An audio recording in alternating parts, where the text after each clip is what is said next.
स्वीकार करते हैं। राधे राधे। सुखदेव स्वामी राजा परीक्षित को कथा सुनाते कहते कि सुदामा अपनी पत्नी को कहते कि देखो, विपदों ने विपद है, संपदों ने संपद है। जो विपदा को विपदा नहीं समझे, जो संपदा को संपदा नहीं समझे, वही भगवान का भक्त होता है। विपद विस्मरण विष्णु। विपदा किसे कहते? जो नारायण को भूल जाए वो विपत्ति। और संपत्ति किसे कहते? जिसको बार बार नारायण की याद आए वो सबसे बड़ी संपत्ति। विपदा विस्मरण विष्णु, संपदा नारायण स्मृति ही। भगवान की बार बार याद आए वही संपत्ति है। सुखदेव स्वामी राजा परीक्षित को कथा सुनाते हुए कहते हैं कि एक दिन ब्रजवासी कुरुक्षेत्र में आते हैं। कुरुक्षेत्र में आते हैं तो अलग अलग ये कक्ष बना करके रहते हैं। जैसे माता यशोदा, नंद बाबा ये भी आए थे, ब्रजवासी गोपी सब आए थे, द्वारिकासी भी सब आए थे। माता यशोदा मेरे भगवान के कक्ष के बाहर निकल रही थी और कहती कि द्वारिकासी यदि सब आए थे, मेरे लाला भी आए होंगे, मेरे लाला कहाँ हैं? अरे मेरे लाला कहाँ हैं? और मेरे लाला कहाँ हैं? ऐसी आवाज़ मेरे कक्ष में मेरे भगवान सुनते हैं तो मेरे भगवान दौड़ करके आते हैं। ऐसी प्यारी आवाज़ तो मेरी माता यशोदा के अलावा दूसरी नहीं हो सकती। और मेरे भगवान अंदर से दौड़ करके आता है, अरे माता तेरो लाला यहाँ बैठो है। माँ एक बार फिर मेरे भगवान अपनी माँ यशोदा की कोख में मतलब अंक में बैठते। माँ यशोदा अंक में भर लेती है, अरे मेरे लाला, अरे मेरो लाला। आज एक बार फिर माता यशोदा का मेरे भगवान को प्रेम मिला। उधर 16,108 रानियां कहती है कि प्रभु क्या सेवा करे, कि सेवा खूब करती हो परंतु राधा तो राधा है। रुक्मणी जी कहती कि प्रभु हमारी सेवा में कोई कमी हो तो बताओ ना। बार बार आप यही है कहते हो कि राधा तो राधा है, राधा तो राधा है, हमारी सेवा में कोई कमी है क्या? तो फिर मेरे प्रभु कहते कि देखो रुक्मणी, तुम 16,108 रानी की तरफ से मेरी सेवा में किसी बात की कोई कमी नहीं है, फिर भी राधा तो राधा है। फिर भी आगे लगा दिया कि राधा तो फिर भी राधा ही है। आज राधा को इतनी याद कर रहे हैं तो आज सारी रानियां पूछती कि प्रभु सारी गोपियां यहाँ आई तो राधा जी भी आज यहाँ आई होंगी ना, आज हम राधा जी के दर्शन करना चाहती है। मेरे भगवान कहते कि तुम राधा जी का दर्शन करने जा रही हो तो फिर खाली हाथ मत जाना, खाली हाथ मत जाना। राधा जी के पास एक गरम गरम दूध का लोटा रुक्मणी जी हाथ में लेकर के राधा जी से मिलने के लिए सारी रानियां जाती है। तो एक सुंदर गोपी को देख करके आज वो रुक्मणी आदि रानियां पूछती कि ओहो राधा जी आपको प्रणाम। गोपी कहती अरे मैं राधा जी का, मैं तो राधा जी की दासी हूँ। आज रुक्मणी आदि सारी रानियां सोचती कि एक राधा जी की दासी इतनी सुंदर होती है, इतना श्रृंगार कर सकती है, तो राधा जी ने कितना श्रृंगार कर रखा होगा। आगे बढ़ी, 3-4 गोपियां और खड़ी थी तो आज हाथ जोड़ करके पूछा कि आप में से राधा जी कौन है, हमें बताइए। तो उन्होंने कहा कि राधा जी हम नहीं हैं, हम तो राधा जी की दासियाँ हैं। तो उन्होंने कहा कि हम राधा जी से मिलना चाहती हैं, आप राधा जी से मिलाओगी क्या? हाँ हाँ जरूर मिलाएंगी। 7वीं ड्यूटी के अंदर राधा जी बैठे थे। आज वो गोपियां राधा जी के पास रुक्मणी आदि रानियों को लेकर के जाती है तो अंदर डोडी में प्रवेश करती है तो राधा जी को क्या देखती है कि राधा जी के शरीर पर कोई श्रृंगार नहीं है, कोई श्रृंगार नहीं है, न राधा जी के मन मुख पर कोई प्रसन्नता। केवल राधा जी अपने शरीर को सूखा करके एक ही धुन बोलती है, कृष्ण कृष्ण कृष्ण कृष्ण। इस तरह से मेरे भगवान कृष्ण को याद कर रही है, आंखों से आंसू नहीं निकाल सकती, मेरे भगवान को बार बार याद करती है। और रुक्मणी आदि रानियां जाकर के प्रणाम करती है, राधा जी हम आपको प्रणाम करती है। राधा जी भी उनको प्रणाम करती कि मेरी तरफ से भी आप सबको प्रणाम। रुक्मणी जी आदि रानियां कहती कि देखो राधा जी आप जिस तरह से हमारे द्वारिकाधीश को याद कर रही हो उसी तरह से आपको भी वो बहुत याद करते हैं। हम कितनी ही सेवा कर दे परंतु आगे तो वो यही लगाते हैं कि राधा तो राधा ही है। आगे बार बार हर शब्द में यही लगाते हैं, हमारी सेवा में वो कमी नहीं बताते परंतु आगे फिर भी कह देते कि राधा तो राधा है, इसलिए आप ये दूध पीजिए। राधा जी ने कहा कि दूध, हाँ दूध पीजिए। राधा जी ने क्या कहा कि रुक्मणी जी दूध क्या पीऊँ जब से मेरे कृष्ण मुझे छोड़ करके गए। क्या कहा रुक्मणी?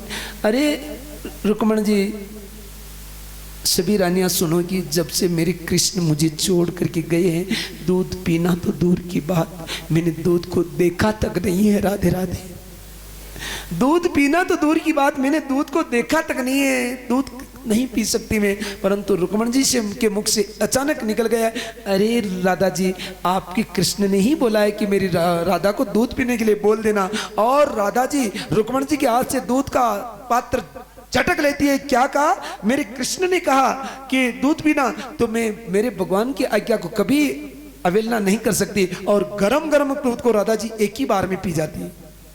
और जैसे गर्म दूध को पिया तो रुक्मण आदि रानियां कहती, रे राधा जी, ये क्या कर दिया तुमने? तुम्हारा हृदय जल जाएगा। इतना गर्म दूध था, उबलता हुआ दूध था, और आप एक ही बार में पी गए।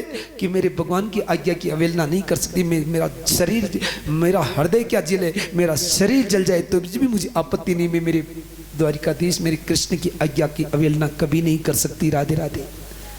ध्यान देना, आज रुक्मण आदि रानियों को पता लग गया कि वास्तव में राधा तो राधा ही है। विदा होकर के वापस जाती है तो भगवान कृष्ण चल ही नहीं पा रहे। रुक्मण जी कहते हैं कि क्या हुआ? कि पैरों में छाले हो गए। तो आधी रात को, और न रात देखते हो न दिन देखते हो, बार बार कहते हो कि मेरे भक्त का दुखी है, मेरे भक्त दुखी है, तो थोड़ा ध्यान रखा करो ना। दौड़ते ही रहते हो इसलिए छाले पड़ेंगे? कि नहीं, तो तुम्हारे कारण पड़े हैं छाले। हमारे कारण? हाँ हाँ, तुम्हारे कारण पड़े थे। रुक्मणी जी कहते कि प्रभु हमें बताइए न, हमारे कारण कैसे छाले पड़ गए? कि तुमने मेरी राधा को गरम गरम दूध पिलाया था। क्या कहा मेरे प्रभु ने? कि तुमने मेरी राधा को गरम गरम दूध पिलाया था। मेरी राधा सदा सदा मेरे चरणों को अपने हृदय में धारण करती है। मेरी राधा के हृदय को तो मैंने नहीं जलने दिया, परंतु राधा के हृदय में मेरे चरण थे, और वो दूध सीधा मेरे चरणों पर आया और मेरे चरण जल गए। राधे राधे। तू नहीं, तू जलाए मेरे चरण, बाकी नहीं जलते। मैंने राधा को मैं कभी नहीं जलने देता, मेरे चरणों को मैंने जला दिया, और इसी कारण से छाले पड़े। आज रुक्मणी जी कहते कि वाह वाह, वास्तव में न राधा अलग है न कृष्ण अलग है, राधा तो वास्तव में ही राधा ही है। सुखदेव स्वामी राजा परीक्षित को कथा सुनाते हुए कहते हैं कि एक सुतदेव नाम का ब्राह्मण है, जिसका एक बेटा मर गया था। अर्जुन ने प्रतिज्ञा कर ली कि अब वो उसके बेटे को द्वारिकाधीश के सुधर्म सभा के सामने आकर के अंतिम संस्कार करने लगा। अर्जुन ने प्रतिज्ञा करी कि अगला पुत्र मैं नहीं मरने दूंगा, परंतु यदि तुम्हारा पुत्र मर गया तो मैं लकड़ी से अग्नि प्रकट करके मैं मेरा प्राणों की आहुति दे दूंगा, मैं जला दूंगा मेरे शरीर को। ऐसा अर्जुन ने कहा था। तो दूसरा पुत्र ब्राह्मण के 7वें महीने में गर्भ से ही मर गए, गर्भ गिर गए। अब तो सुखदेव ब्राह्मण आकर के अर्जुन को खरी खोटी सुनाता, अरे नपुंसक, कब से वचन देना सीखा? ये थोड़ा ये देना, वचन देना कब से सीखा? मर मेरे सामने, अपने शरीर को जला। और अर्जुन लकड़ी लगा करके चलने लगा। अर्जुन ने उस सुतदेव ब्राह्मण के पूरे नगर को ही बाणों से बीन दिया था कि इसमें यमराज काल भी प्रवेश नहीं कर सकेगा, परंतु फिर भी उसका पुत्र 7वें महीने में ही गर्भ गिर गया था। तो ब्राह्मण के कहने से अर्जुन लकड़ी लगा करके चलने लगा। उसी समय मेरे भगवान द्वारिकाधीश आ जाते और कहते कि अर्जुन, इस तरह से प्रतिज्ञा मत किया कर, इसी तरह से वचन मत दिया कर। क्यों? कि मरना जीना तेरे हाथ में नहीं, ये सब परमात्मा मेरे हाथ में है। और अर्जुन को मरने नहीं दिया, बल्कि मेरे भगवान अपना दिव्य रथ लेकर के लोकालोक पर्वत तक जाते हैं, और वहाँ से आगे दिव्य रथ मेरे भगवान का क्षीर सागर से आता है। उसमें बैठ करके मेरे भगवान क्षीर सागर में जाते हैं। नारायण के पास वो सुतदेव ब्राह्मण का लड़का खेल रहा था। मेरे भगवान क्षीर सागर में नारायण भगवान द्वारिकाधीश को कहते कि तुम्हारा समय हो गया है, अब तुम अपने लोक में पधारिए। मेरे भगवान कहते कि मैंने पृथ्वी का भार उतार दिया है, परंतु मेरे कुल का भार और है, इसको उतार करके मैं जल्दी अपने लोक में आऊँगा। ब्राह्मण के पुत्र को लेकर के मेरे भगवान लोकालोक पर्वत तक उस दिव्य रथ में आते हैं, फिर अपने रथ में बैठ करके द्वारिका में आते हैं और ब्राह्मण को अपना पुत्र देते हैं। भृगु ऋषि मेरे भगवान नारायण के विकुंठ में जाकर के भगवान के सोते हुए भगवान के लात मारते हैं, और मेरे भगवान कहते हैं कि मोहो महाराज, आपका चरण तो बहुत कोमल है, मेरी छाती तो वज्र के समान है, आपका चोट लग गई होगी। उसी दिन मेरे भृगु ऋषि ने तय कर दिया कि जो क्षमा करते हैं, क्षमा बड़न को चाहिए, छोटन को उत्पात। क्या हरि का घट गया जो भृगु ऋषि मारी ला। बोली वृंदावन बिहारी लाल की जय। आज सर्वप्रथम पूजा मेरे भगवान विष्णु की हो, इसका चयन भृगु ऋषि ने किया। अर्जुन को मेरे भगवान के कहने से साधु बनकर के आते हैं, सुभद्रा उनको भोजन परोसती है, बलदेव को सुधर्म सभा में बुला लिया जाता है, मेरे भगवान भी सुधर्म सभा में चला जाते हैं और सुभद्रा भगवान का रथ जो करके अर्जुन को रथ में बिठा करके निकल जाते हैं। अब जब बलदेव भाई को मालूम पड़ती है, हल मुसल लेकर के अर्जुन को मारने के लिए जाते हैं, पीछे की दौड़ करके मेरे भगवान द्वारिकाधीश जाते हैं और कहते हैं कि भैया एक बात पूछ लो केवल कि सुभद्रा ने अर्जुन का अपहरण किया या अर्जुन ने सुभद्रा का अपहरण किया, केवल इस बात का पता लगा लो। तो पूछा कि अर्जुन मतलब रथ सुभद्रा चला रही थी और अर्जुन रथ में बैठा था, तो भैया अर्जुन की क्या गलती है? फिर अपनी बहन की इच्छा है कि अर्जुन के साथ शादी करो, तो आप क्यों इसमें आड़ लगाते हो? आज मेरे भगवान सुभद्रा का विवाह अर्जुन के साथ संपन्न होता है।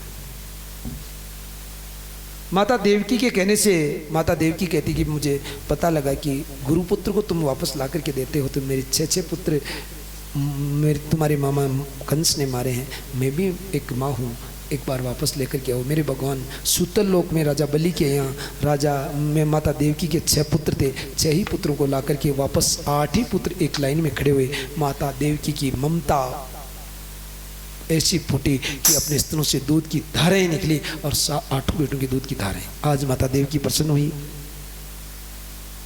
एक दिन मेरे भगवान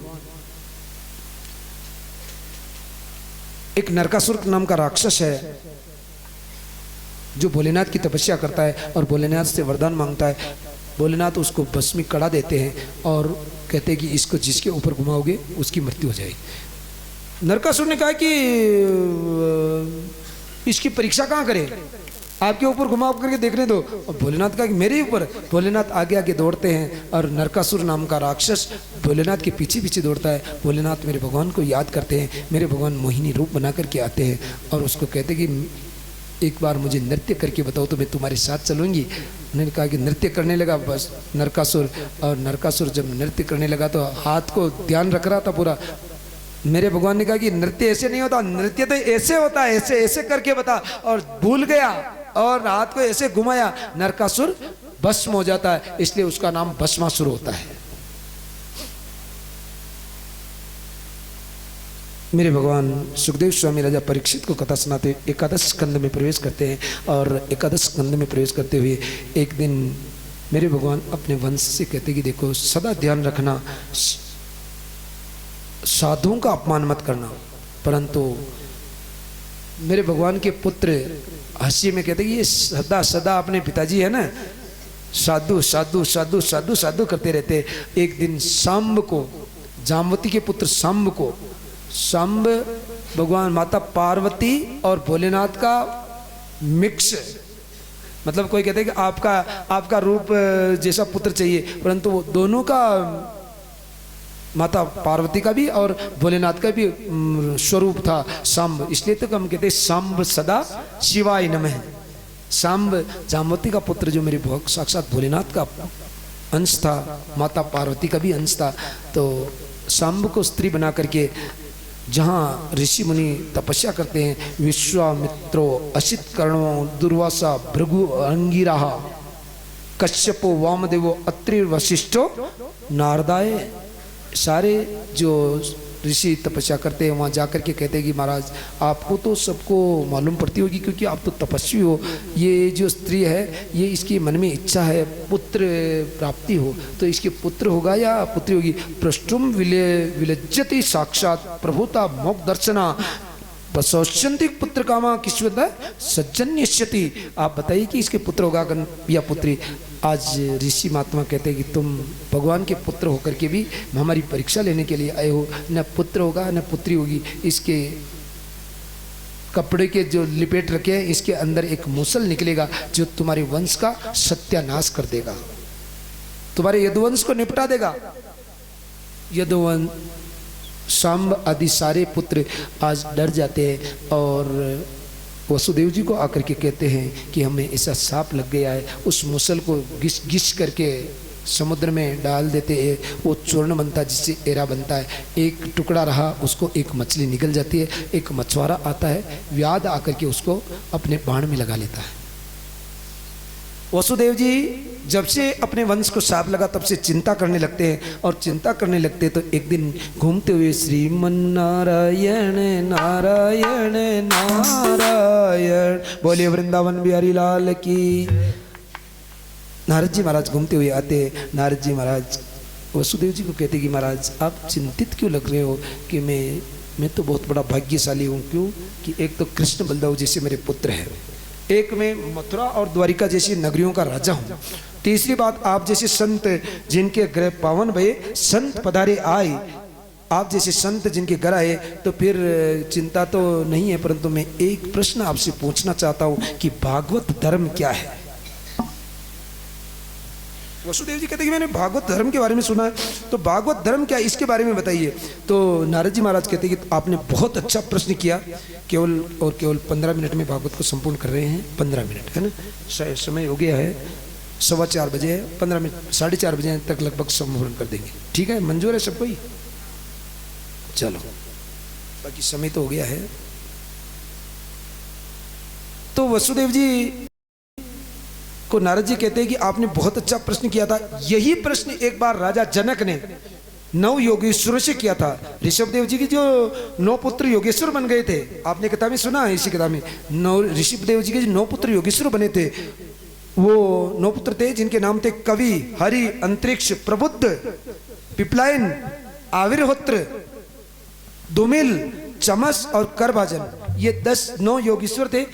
राजा जनक ने इनको एक बार, ये घूमते हुए राजा जनक के यहाँ आए थे, और राजा जनक ने इनको एक बार प्रश्न किया था। क्या प्रश्न किया था कि दुर्लभो मानु को देहो देही नाम क्षण भंगुर है, तत्रापि दुर्लभे मन्ये वैकुंठ प्रिय दर्शनम। महाराज मनुष्य शरीर बड़ा दुर्लभ है, ये ध्यान देना। राजा जनक कह रहे हैं, राजा जनक कोई छोटे मोटे संत नहीं थे, ध्यान देना। सुखदेव स्वामी राजा मतलब सुखदेव जी महाराज भी राजा जनक के पास दीक्षा लेने के लिए गए थे। ये छोटे मोटे संत नहीं थे। राजा जनक भले राजा थे परंतु बहुत पहुंचे हुए संत थे। और राजा जनक ने उनको पूछा कि ये शरीर, मनुष्य शरीर मिलना बहुत दुर्लभ है, हम तो इसको ऐसे ही गंवा देते। परंतु राजा जनक पूछ रहे कि ये बहुत दुर्लभ है। परमात्मा की जब विशेष कृपा होती, जब मनुष्य शरीर मिलता है, हाँ, बड़े भाग मानुष तन पावा, सुर दुर्लभ सब ग्रंथ नहीं गावा। तो इसका ये दुर्लभ है, इतना दुर्लभ है, परंतु इसमें एक कमी है कि इसका एक क्षण में भी कुछ भी हो सकता है, एक क्षण का भी भरोसा नहीं है।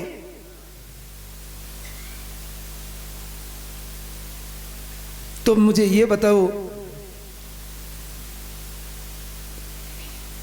कि कल्याण का मार्ग क्या है, भगवान के परम प्रेमियों का दर्शन कैसे होगा, भागवत धर्म जिसको हम कहते हैं उसकी परिभाषा क्या है।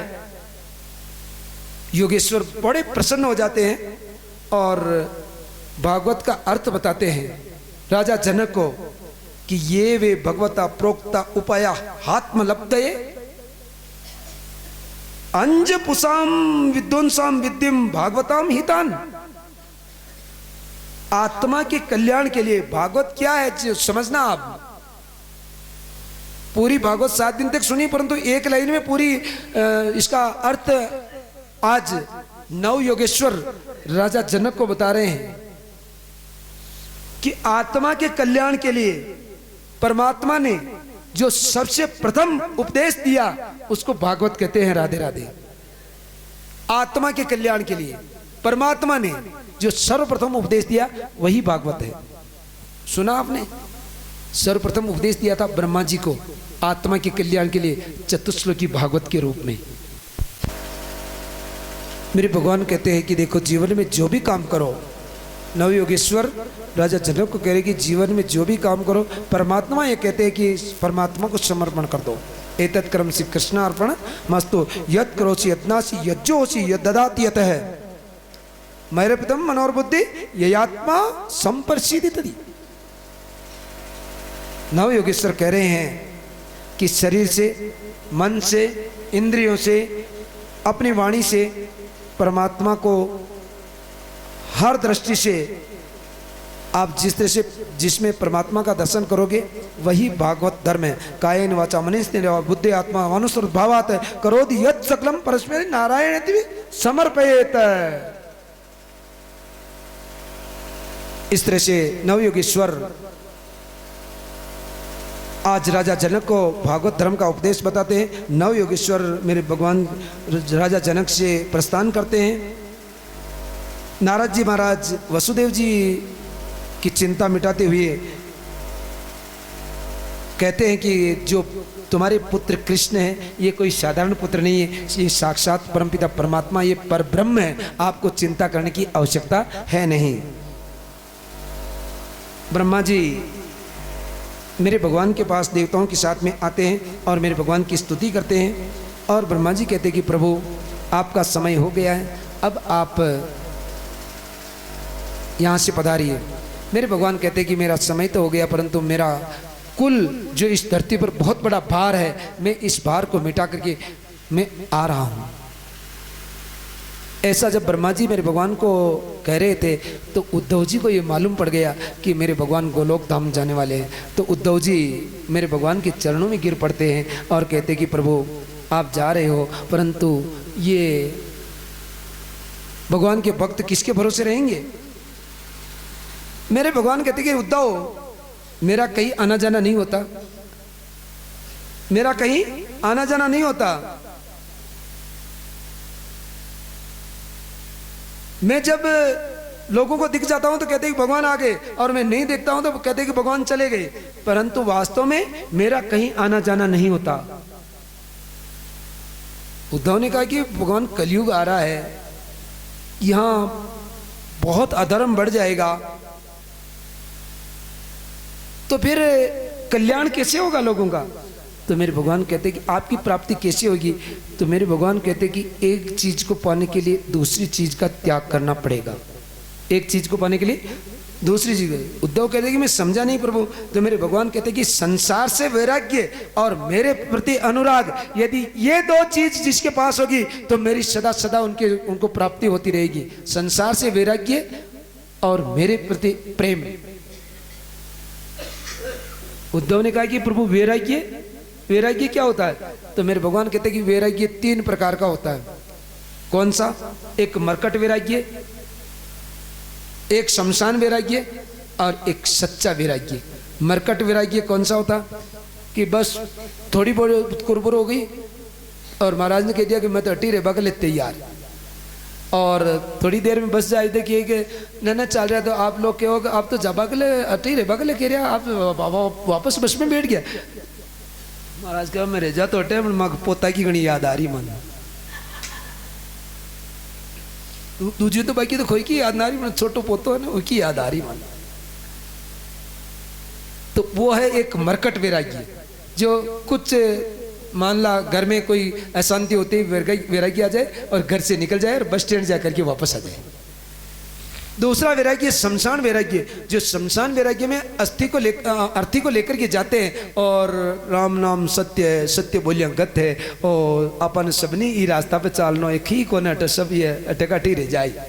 कहते जाते कि नहीं कहते जाते, जाते हैं और जैसे ही उस शरीर को जला करके वापस आते और स्नान करते और वो जो विचार आया तो वो स्नान करते उस पानी में वो विचार भी धुल जाता है और घर पर आते अरे मैं तो बहुत लेट हो गया यार, ये नहीं किया और वो नहीं किया, ऐसा करने लग जाते। वो शमशान वैराग्य जो थोड़ी देर का था, परंतु सच्चा त्याग कबीर का जो मन से दिया उतार, जिसका मन मेला भया वो डूब गया मझधार, वो सच्चा वैराग्य। उद्धव जी ने भगवान के चरण पकड़ लिए, कहा कि योगेश योग विन्यास योगात्मा योग संभव है, नेश्रेयास में प्रोक्त त्याग संन्यास लक्षण। प्रभु संन्यास क्या है, त्याग क्या है, ऐसा उद्धव जी ने मेरे भगवान से पूछा। तो सन्यासी के लक्षण बताए।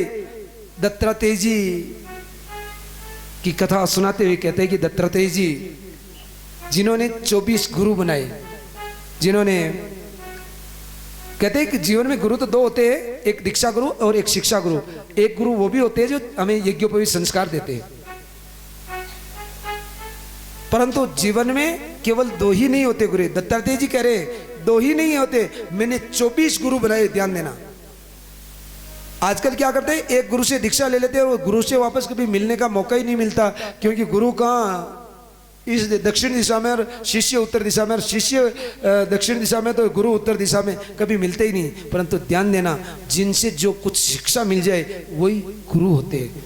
दत्तात्रेय जी साक्षात भगवान का अवतार होते हुए कहते कि 24 गुरु बनाए जीवन में, जिसमें सबसे पहला गुरु बनाया पृथ्वी को, कि पृथ्वी में जितनी सहनशीलता है, संत को उतना सहनशील बनकर के रहना चाहिए जीवन में। यदि जीवन में मनुष्य बनकर के रहोगे तो का मतलब नहीं, यदि संत बनकर के रहते हो तो पृथ्वी की तरह सहनशील बनकर के रहो। दूसरा गुरु बनाया वायु को, वायु को गुरु बनाया। और आप कहेंगे अभी बाहर जाएगा, ओ कितनी अच्छी वायु चल रही, बताना उसका रंग कैसा है, किसी ने देखा है क्या? आज दिन तक वायु का रंग किसी ने देखा है क्या? आप पेड़ पौधे हिलते इतने जबरदस्त वायु चल रही, परंतु किसी ने रंग देखा क्या? तो ध्यान देना कि संत प्रवचन तो करे, उपदेश तो देवे, सन्मार्ग तो बतावे, परंतु अपनी पहचान नहीं बतावे। जिस तरह से वायु अपनी पहचान, अपना रंग नहीं बताती है, उस तरह से संतों को कभी अपना प्रभाव नहीं बताना चाहिए। राधे राधे। दूसरा गुरु उन्होंने वायु को बनाया। तीसरा गुरु आकाश को बनाया। तीसरा गुरु आकाश को बनाया कि आकाश में हवाई जहाज भी चलते हैं, आकाश में जीव जंतु भी उड़ते हैं, आकाश में भूत प्रेत पिशाच ये भी घूमते रहते हैं, परंतु आज दिन तक आकाश का किसी ने अंत देखा है क्या? बताओ, किसी ने देखा हो तो। आप हवाई जहाज में भी उड़ोगे परंतु आकाश का अंत नहीं देख सकते हो। जिस तरह से आकाश का अंत नहीं है, उसी तरह से भगवान नारायण का न अत्ता है, न पता, न अंत है, न उनके प्राकट्य का कोई जान सकता। ये आकाश से दत्तात्रेय जी ने सीखा है। आकाश को भी गुरु बनाया, जल को भी गुरु बनाया। चौथा कैसे बनाया कि ऐसी वाणी बोलिए मन का आपा खोई, औरन को शीतल करे, आप शीतल हो। ऐसी वाणी बोलो। जल को गुरु बनाया कि शीतल बन जाए पानी से, चाहे अग्नि को के ऊपर भी पानी डाल जाओगे तो भी अग्नि भी शीतल बन जाएगी। तो आप जल को भी दत्तात्रेय जी ने गुरु बनाया कि शीतल बन जाओ जीवन में। संत को सदा शीतल बन करके रहना चाहिए। सत्यम बुर्यात प्रियम बुर्यात न बुर्यात सत्यम प्रियम। ऐसा सत्य भी मत बोलो कि अगले की आत्मा को दुख होवे। नहीं बोलने में फायदा है। प्रियम न च नांद्रितम बुर्यात, एक धर्म सनातन है, ये सनातन धर्म कहता है। पांचवा गुरु अग्नि को बनाया कि अग्नि जिस तरह से कचरे को जला देती है, उस तरह से ज्ञान रूपी अग्नि से समस्त विकारों को जला करके मेरे भगवान के भजन करो।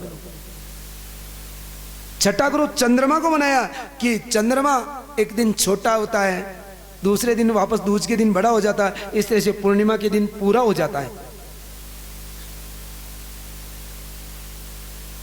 तो जिस तरह से चंद्रमा छोटा होता बड़ा होता, परंतु चंद्रमा कभी छोटा नहीं होता बड़ा नहीं होता, उसी तरह से आत्मा न बड़ी होती है न छोटी होती। आत्मा न जन्म लेती न मरती। मरने और जीने का डर कभी मत रखना। राधे राधे। ये चंद्रमा को गुरु बनाया। सूर्य को भी गुरु बनाया कि सूर्य की दृष्टि में सब समान है। सूर्य किसी को कम प्रकाश नहीं देते, किसी को ज्यादा नहीं देते। उसी तरह से संत के लिए भी सब समान होना चाहिए। कबूतर को गुरु बनाया कि कबूतर एक चुग्गा लेने के लिए जाल में फंस जाते, अपने प्राण दे देते। तो आप ग्रस्त में रह करके एक संत को ग्रस्त के जाल में नहीं फंसना चाहिए। मोह के जाल में नहीं फंसना चाहिए। अजगर को गुरु बनाया कि अजगर कभी अपनी चिंता नहीं करते, जो मिल गया जो खा लिया, इकट्ठा नहीं करते। उस तरह से आप अजगर को गुरु बनाया, सागर को भी गुरु बनाया। समुद्र से क्या कहा कि समुद्र गंभीर होता है, कभी अपनी मर्यादा बार बार तोड़ता नहीं। इस तरह से समुद्र की तरह संत को गंभीर होना चाहिए। क्षत्रिय को भी गुरु बनाया। पतंगा अग्नि में आकर के अपने प्राण दे देता है, उसी तरह से संत को स्त्री से दूर रहना चाहिए। भोरे को गुरु बनाया कि बोरा एक फूल पर बैठ करके रस चूस लेता है। इसी तरह से संत, आप जो कथा सुन रहे हैं आपको अच्छी लगे नहीं लगे, परंतु बुराई से आपको क्या लेना देना, जो अच्छी लगी उसको ग्रहण कर लो। जिस तरह से बोरा रस को चूस लेता है, उस तरह से आपको जो अच्छी कथा लगे उसको ले लो। बाकी महाराज में कोई कमी पेशी है तो उसको महाराज के पास ही रहने दो, अपने क्या लेना देना। जो आपको अच्छा ही लगे वो अच्छा ही ले लो। बहुत लंबी हो जाएगी कथा। नहीं, बोरा बताएं।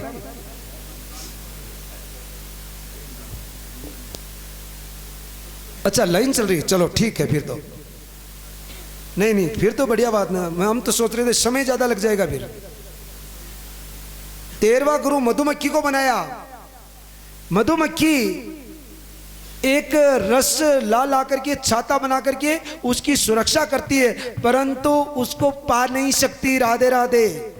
इस तरह से जीवन में कितना ही धन इकट्ठा कर लोगे परंतु उसका फायदा आपको नहीं मिलेगा। मधुमक्खियों को गुरु बना करके ये शिक्षा दी कि आप स्वयं जिस धन को नहीं पा सकते हो उससे आपको क्या लेना देना। संत को धन एकत्रित नहीं करना चाहिए,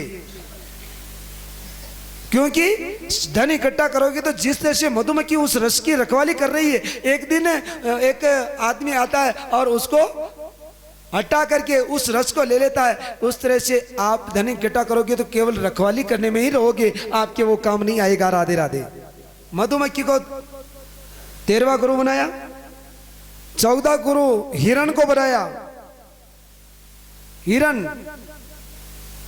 हिरण जो देखो अपने अंदर एक कौस्तुभ मणि को देखता है कि कस्तूरी मेरे, उसके गर्भ में कस्तूरी है, परंतु उसको सुगंध आती है और वो उस कस्तूरी को सुगंध को पा करके दौड़ लगाता है। ओहो, दौड़ लगा करके उसको खोजने की कोशिश करता है, परंतु तू सोच ले मन में कृष्ण, तेरे तन में कृष्ण है, सब जगह कृष्ण, परंतु ढूंढता क्यों है। इस तरह से परमात्मा को खोजने की जरूरत नहीं है। जिस तरह के हिरण के गर्भ में कस्तूरी है उस तरह से परमात्मा भी आपके हृदय में, ढूंढने की जरूरत नहीं। राधे राधे। मछली को गुरु बनाया कि मछली अपनी जीभ को वश में नहीं रखती है और एक लोहे के जाल पर कुछ अन्न को देख करके उस जाल में फंस जाती है। इस तरह से तुम क्यों मोह के जाल में फंसते हो। दत्तात्रेय ने मछली को गुरु बनाया। 16वां गुरु वेश्या को बनाया कि वेश्या पूरा दिन दुकान लगा करके बैठी रहती है, परंतु वो चिंतन में बैठी रहती है कि एक कोई ग्राहक आए, कोई ग्राहक आए, कोई ग्राहक आए, और फिर कोई ग्राहक नहीं आता है तो उसको ये चिंता लगती है कि इतना चिंतन तो मैं यदि परमात्मा का करती तो मुझे परमात्मा मिल जाते। राधे राधे। इतना चिंतन तो मैं परमात्मा का करती तो परमात्मा मिल जाते। तो वेश्या को भी उन्होंने गुरु बनाया।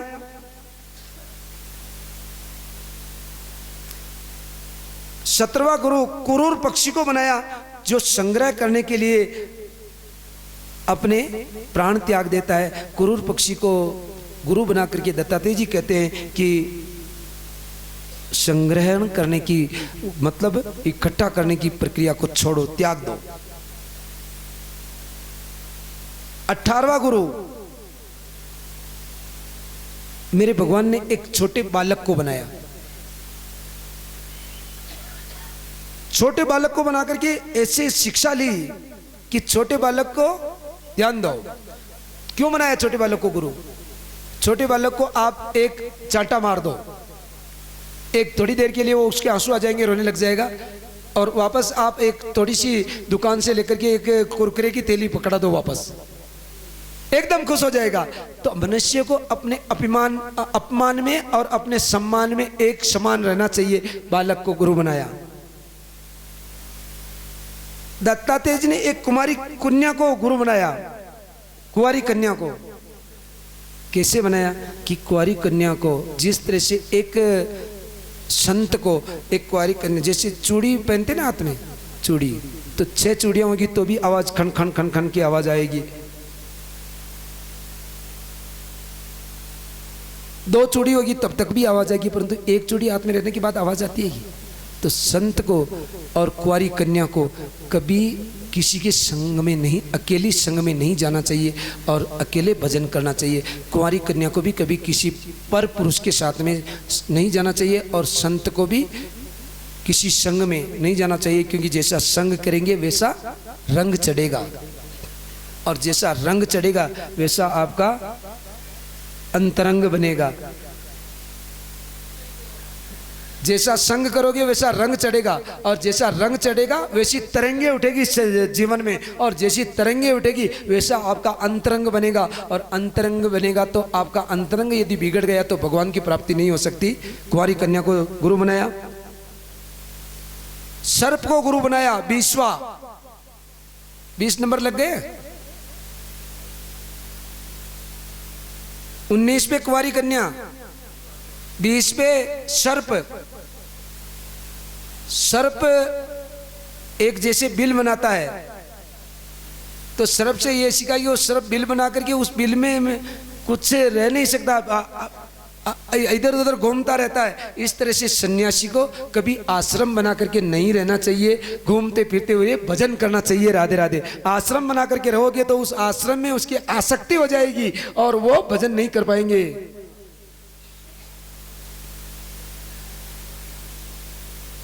21वां गुरु एक कीट भृंगी कीड़े को बनाया है।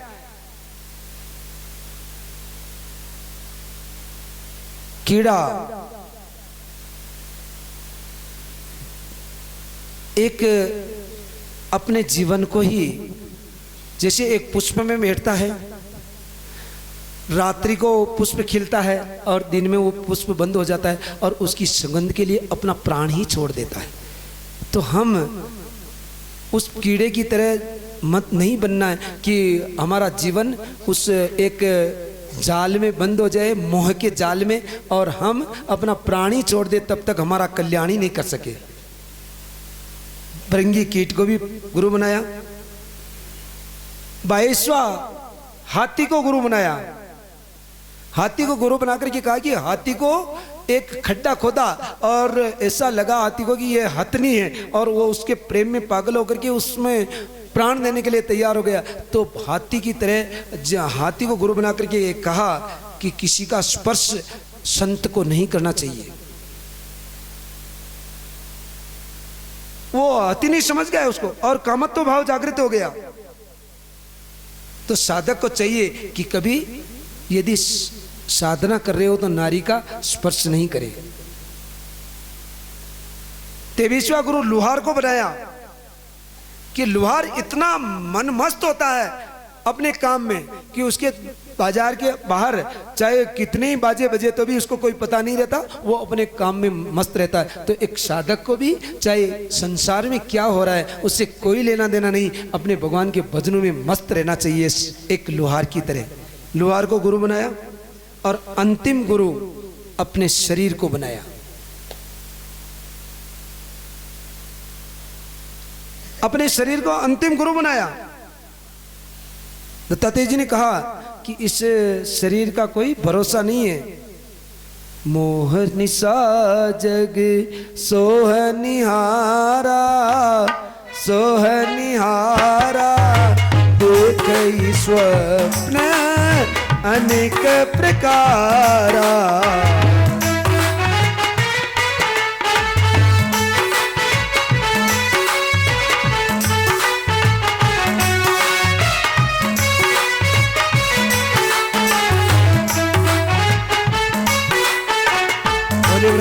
बिहारी लाल की। शरीर को बना करके आपको ये उपदेश दिया कि शरीर आप जब बालक थे अलग था, जब जवान थे अलग था, आप बुढ़ापे में अलग है। इसी तरह से शरीर का कोई एक शरीर का शरीर नहीं रहता, इसी तरह से समय भी एक शरीर का नहीं रहता है। ये कभी भी शरीर क्षणभंगुर शरीर है, ये कभी भी इससे मेरे भगवान निकल सकते हैं। तो आप समय रहते शरीर के जैसे ही आप भजन करें, क्योंकि समय एक शरीर का नहीं है, कभी भी आपका समय दूसरा आ सकता है। आप शरीर से शिक्षा लेते हुए भगवान के भजन करते रहो, ये उपदेश दिया। ये 24 गुरुओं की कथा सुनाई।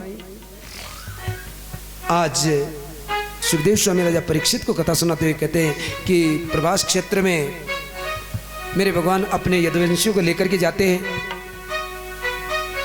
यदुवंशी जब तक अपने पास अस्त्र थे, आग्नेय अस्त्र, पाशुपास्त्र, उनसे लड़ाई करते हैं। जब वो समाप्त हो जाते हैं तो जो एरा बना था उसको ले लेकर के वो एरा ही अस्त्र बन जाता है और सब आपस में मर मिटते हैं। उद्धव को मेरे भगवान अपनी ज्योति को भागवत में प्रविष्ट करते हैं और कहते हैं कि उद्धव, मैं भागवत के रूप में सब भक्तों को दर्शन देता रहूंगा। कलयुग में जितने भी भक्त भागवत सुनेंगे, मैं साक्षात भागवत के रूप में, कृष्ण के रूप में मैं दर्शन करते। ये भगवान कृष्ण है, भागवत पोथी, ये भगवान साक्षात श्री कृष्ण का स्वरूप है। उद्धव को बद्रीनाथ की तरफ भगवान भेज देते हैं द्वारिका से। बलराम जी मेरे भगवान को प्रणाम करते हैं और बलराम जी मेरे भगवान को प्रणाम करके कहते हैं कि मैं तो आप तो सबके स्वामी हैं, मैं तो एक लीला करने के लिए आपका बड़ा भाई बन करके आया हूँ, परंतु मैं शेषनाग हूँ। अपने स्वरूप में आ जाते हैं और भगवान को प्रणाम करते हुए अपने धाम में पधार जाते हैं।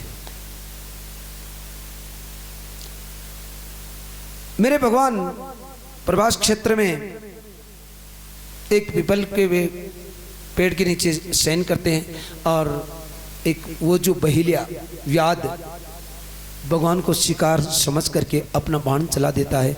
मेरे भगवान के चरण में बाण लग जाता है। एक ही स्थान खाली था, केवल और केवल भगवान का चरण, जिसमें बाण लग सकता था। बाकी कहीं पर भगवान का शरीर वज्र के समान था। किस कारण से आपको बोलने के लिए खाली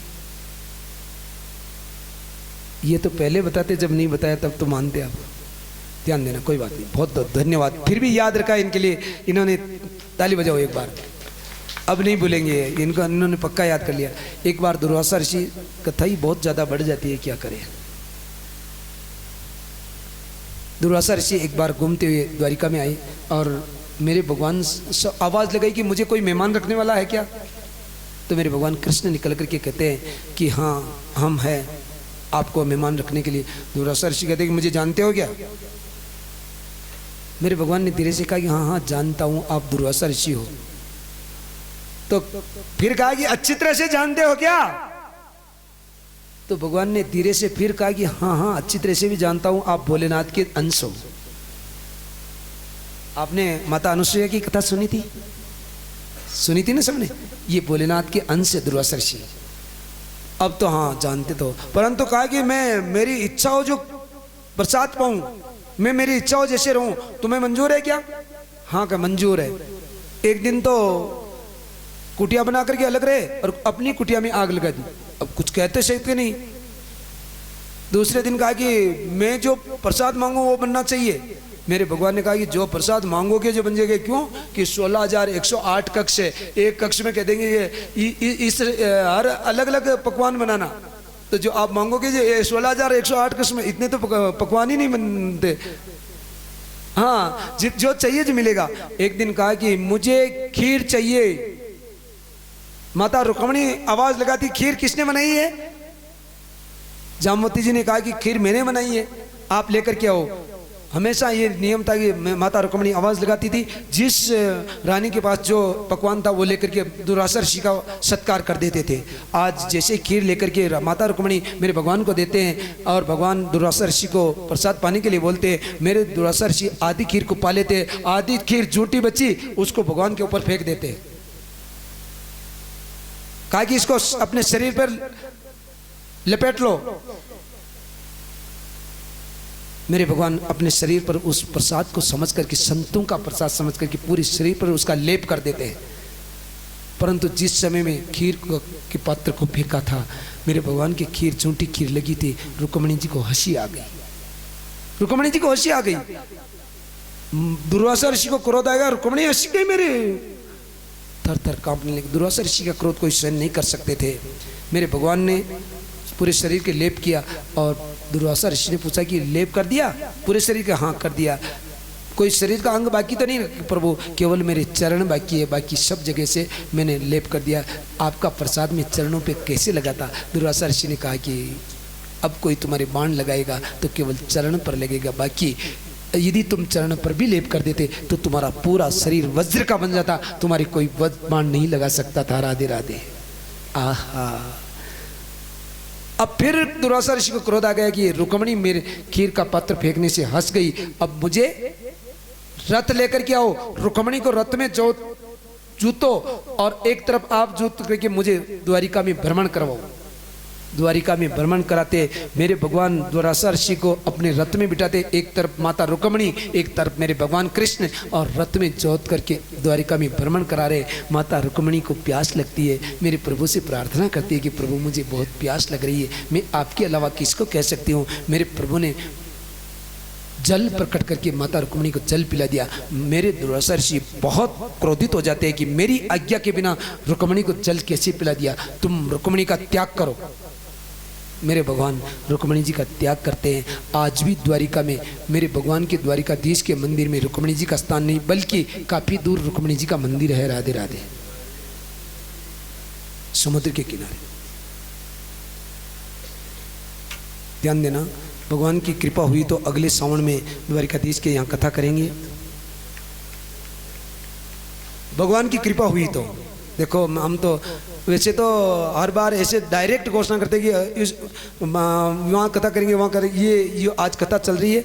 आज के 1.5 साल पहले सुखदेव मुनि के आश्रम पर सुखताल में घोषणा कर दी थी कि हम मतलब रामेश्वरम कथा करके बद्रीनाथ में कथा करेंगे, एक दक्षिणी भारत एक उत्तरी भारत। तो रामेश्वरम की भी हो गई और आज बद्रीनाथ के चरणों में भी मेरी भगवान की इस कथा को हम समर्पित कर रहे हैं। ये मेरे भगवान की विशेष कृपा है कि जो व्यासपीठ से आज दिन तक जो शब्द निकला है उसको मेरे भगवान मनसा श्याम ने, मेरे बद्रीनाथ भगवान ने पार लगाया है। और आपको निवेदन करने की इससे पहले ही नैमिषारण्य की धरती पर मेरे भगवान जब कथा कर रहे थे उस समय में और घोषणा हो चुकी थी कि हम बद्रीनाथ की कथा के बाद में जगन्नाथपुरी कथा करेंगे। तो जगन्नाथपुरी का तो मुहूर्त भी निकल चुका है और जो भी यजमान आप यहाँ से बैठे हैं जगन्नाथपुरी की कथा में यदि चलना चाहते हैं तो पूरी यात्रा गंगा सागर जो भी बीच में रास्ते में जितने, अभी आरती से पहले श्याम जी भाई साहब आपको बता देंगे कहाँ की यात्रा रहेगी। गंगा सागर की यात्रा के बाद में या उससे पहले आगे पीछे रामेश्वर भगवान में राम कथा होगी ही होगी। जो भक्त राम कथा में रामेश्वरम चलता चाहते हैं वो भी इनके पास नाम लिखा दे, और जगन्नाथपुरी चलना चाहते वो भी अपना नाम नोट करवा दे। और नोट करवाने के साथ में आज नहीं तो भले घर पर चलने के बाद 1 महीने के अंदर 1,000 रुपये की फीस भी जमा करा दे, क्योंकि आप बदल जाए तो वो 1000 रुपया गोमाता के काम आएगा। क्लियर बात, झूठ सांच का काम नहीं। यदि आप बदल जाओगे कि हम नहीं चलेंगे तो आपका 1000 रुपया वो रजिस्ट्रेशन फीस है, और वो आपके गौशाला में, आप नहीं चलोगे तो गौशाला में जाएगी, और आप चलोगे तो जो फीस आपकी वहाँ शुल्क रहेगा उसमें से 1000 रुपया कम कर लिया जाएगा। राधे राधे। गलत बात तो नहीं है। जो भी दोनों जगह पर जो चलना चाहते हैं दोनों जगह का नाम लिखाएं, और अगले साल सावन के महीने में मेरे भगवान की कृपा हुई तो द्वारिकाधीश के चरणों में बैठ करके मेरे भगवान के गुणगान करेंगे। मेरे भगवान के इस कारण से चरण में बाण लगा, मेरे वो व्याध आकर के क्षमा मांगता है। मेरे भगवान कहते कि तेरी गलती नहीं है, ये तो मेरी इच्छा थी। ऋण और बेर तो चुकाने से चुकते हैं। मैंने भी छुप करके बाण लगाया था और आज तूने भी वापस मेरे बाण लगाया, तेरा मेरा ऋण बराबर हो गया। मेरे भगवान जबकि उसने बाण लगाया था, ध्यान देना, परंतु उसको आज मेरे भगवान वैकुंठ भेज देते हैं। आहा। सुखदेव स्वामी राजा परीक्षित को कथा सुनाते हुए कहते हैं कि अब दारुक नाम का सारथी मेरे भगवान के पास आता है। दारुक नाम के सारथी को मेरे भगवान कहते हैं कि दारुक तुम जाकर के द्वारिका में समाचार दे दो कि आज के 7वें दिन ये समुद्र मर्यादा तोड़ेगा और सारी द्वारिका जल में मग्न हो जाएगी। केवल और केवल मेरा एक मंदिर बचेगा, केवल और केवल मेरा एक मंदिर बचेगा। कहाँ? भेंट द्वारिका में, जिसमें मैं सदा सदा के लिए निवास करूँगा। राधे राधे। ये मेरे भगवान ने ऐसा कह करके मेरे भगवान अपने इसी शरीर से गोलोक धाम को प्रस्थान कर जाते हैं। बोलिए बाल कृष्ण लाल की। अर्जुन आते हैं। अर्जुन आकर के मेरे भगवान कृष्ण पत्नियों को उनको सबको लाते हैं। अनिरुद्ध के पुत्र वज्रनाभ को साथ में लेकर के सबका पिंडदान करते हैं और शेष गोपियों को लेकर के अर्जुन आज वापस हस्तिनापुर की तरफ आते हैं। परंतु रास्ते में अर्जुन भगवान के बिना निहत्ते हैं। जब भगवान कृष्ण थे तो अर्जुन का बाण चलता था, देखती थी दुनिया। परंतु आज मेरे भगवान कृष्ण वापस दूसरा रूप बना करके आते हैं, काबा बन करके आते हैं और गोपियों को लूटते हैं। अर्जुन का बाण इस तरफ चलाते तो इस तरफ जाता है। समय बड़ा बलवान है, नहीं पुरुष बलवान, काबा लूटी गोपियां, वही अर्जुन वही बाण। मेरे भगवान आज कहते हैं कि देखो द्वादश स्कंद में प्रवेश करते हुए कि कलयुग आएगा और कलयुग में राजा सब अपना पेट भरने का काम करेंगे, जनता का शोषण करेंगे। कलयुग में अधर्म बढ़ जाएगा और मार्कंडेय ऋषि की मतलब भगवान कलयुग के हलाहल कलयुग के आने की बात करी कि सत्य तप दया शांति सब नष्ट हो जाएंगे। जब हलाहल कलयुग आ जाएगा तो कलकत्ता के पास कलाप नाम के नगर में विष्णु इस ब्राह्मण के यहाँ चैत्र शुद्धि 12 को मेरे भगवान कल की अवतार धारण करेंगे। बोल गए कल की भगवान की। ये 24 अवतार की कथा है। जब मेरे कल की भगवान आएंगे इंद्र देवदत्त नाम का घोड़ा प्रदान करेंगे। मेरे भगवान हाथ में तलवार लेकर के उस घोड़े पर बैठ करके इस दुनिया में घूमेंगे और दुष्ट राजाओं को दंड देते हुए वापस दया धर्म सत्य अहिंसा इसकी स्थापना करेंगे और उसी समय से वापस सत्य युग चालू हो जाएगा। सुखदेव स्वामी राजा परीक्षित को कथा सुनाते कहते हैं कि अब मैं 7 दिन हो गए हैं, आज तुझे भागवत कथा सुना दी। अब मैं तुझे एक ही प्रश्न पूछता हूँ कि सर्प आएगा और तुझे डसेगा, क्या तू इसका बारे में मुझे क्या बताना चाहता है? राजा परीक्षित कहते हैं कि अब मुझे कोई दिक्कत नहीं, आत्मा अजर अमर है, मेरे शरीर को डसेगा, मुझे कोई चिंता नहीं। अब सुखदेव स्वामी आज राजा परीक्षित से विदा हो जाते हैं। कश्यप ऋषि जब तक्षक डसने के लिए जाता है, कश्यप ऋषि रास्ते में मिलते हैं। कश्यप ऋषि को धन देकर के कश्यप ऋषि को वापस, कश्यप ऋषि ने परीक्षा भी करी थी, डंक लगाया पीपल के और तक्षक ने, और कश्यप ऋषि ने जल छिड़क करके पीपल को वैसा का वैसा बना दिया। धन दे करके ब्राह्मण को, तो ब्राह्मण को धन चाहिए, धन दे करके विदा किया और तक्षक एक ब्राह्मण का रूप बना करके भीड़ में राजा परीक्षित के पास जाते हैं और परीक्षित उस पुष्प को अपने मस्तक पर लगाते हैं। तक्षक डस जाता है और राजा परीक्षित तो अपने आत्मा को परमात्मा में पहले ही विलीन कर चुके थे, शरीर जल करके भस्म हो जाता है। आज राजा परीक्षित का मोक्ष होता है। सूत जी महाराज सनकादिक ऋषियों को कथा सुनाते हुए कहते हैं कि मार्कंडेय ऋषि मेरे भगवान से अपनी माया देखने के लिए कहते हैं और मेरे भगवान अपनी माया दिखाते हैं तो एक जल ही जल हो जाता है। बरगद के पत्ते के ऊपर एक छोटा सा बालक बनकर के मेरे भगवान आते हैं, श्वास लेते हैं, मार्कंडेय उनके गर्भ में चले जाते हैं। 10,000 बरस तक अंदर रहते मेरे भगवान उनको मार्कंडेय पुराण सुनाते हैं। वापस श्वास छोड़ते हैं, वापस आते बाहर तो कुछ भी नहीं है, माया देख ली, वहीं भगवान के भजन करने लग जाते हैं। मेरे भगवान भोलेनाथ और माता पार्वती एक दिन आते हैं और उनको अजर अमर का वरदान देते हैं। अलग अलग महीने में अलग अलग सूर्य का वर्णन होता है। अब भागवत के 12 स्कंद है, 18,000 श्लोक है, 18 पुराण में कुल 4,000 श्लोक है और हम सूक्ष्म भागवत का वर्णन करते हुए कथा को विराम देंगे। पहले दिन की कथा में आपने भागवत का महात्म्य सुना, सुखदेव जी का जन्म, राजा परीक्षित का जन्म, माता कुंती की द्वारा भगवान की स्तुति, भीष्म स्तुति और सुखदेव जी का राजा परीक्षित के पास आगमन, परीक्षित को साप लगा, ये पहले दिन की कथा में आपने सुना। दूसरे दिन की कथा में मेरे भगवान का सनकादिक अवतार, वारा अवतार, कपिलदेव भगवान का अवतार और मेरे भगवान भोलेनाथ का विवाह बड़े धूमधाम के साथ में आपने इसी पंडाल में मेरे भगवान बद्रीनाथ के मुखारबिंद से सुना। तीसरे दिन की कथा में आपने ध्रुव जी की कथा, गुरु आचार्य कौन होते हैं, गुरु की क्या लक्षण है। 3.5 माताएं हैं जो मेरे भगवान के अपने पुत्रों को भगवान से मिला दिया, गुरु बनकर के माता पहली गुरु होती है, इसके बारे में आपने विस्तार से सुना। जड़ भरत जी की कथा सुनी, अजामिल की कथा सुनी, भक्त प्रहलाद की कथा सुनी और गज और ग्रह की कथा सुनी, समुद्र मंथन की कथा सुनी और राजा मेरे भगवान का वामन अवतार की कथा सुनते हुए राजा बलि के यहाँ वामन रूप धारण करके 3 पैर भूमि दान मांगते हैं, ये कथा आपने तीसरी दिन की कथा में सुनी।